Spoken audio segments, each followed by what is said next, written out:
ఏంటి పపాయ చూపిస్తున్నా అనుకుంటున్నారా? ఇప్పుడు ఈ పచ్చి పపాయతోటే కర్రీ చేసుకుంటున్నామండి.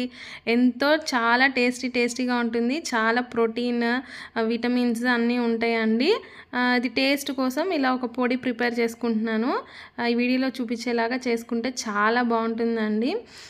అందరూ పపాయ పండినాక తింటారు. Actually daily 1 piece of papaya తింటే కూడా హెల్త్‌కి మంచిదంటారు. హీట్ కూడా అవుతుంది బాడీకి.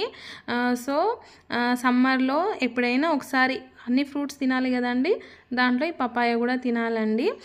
అయితే ఇట్లా రా పపాయ తోటి కూడా కర్రీస్ చేసుకుంటారు, చాలా హెల్త్కి మంచిది.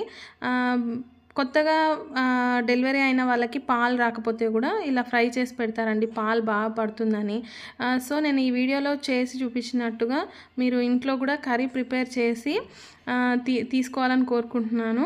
అందరికీ ఈ రెసిపీ నచ్చినట్టయితే ఒక చిన్న లైక్ కొట్టండి, ఎంతో హ్యాపీగా ఫీల్ అవుతాను. ఎవరైనా నా ఛానల్ సబ్స్క్రైబ్ చేసుకోకపోతే చేసుకోండి. Please like, share and subscribe. Thank you for watching.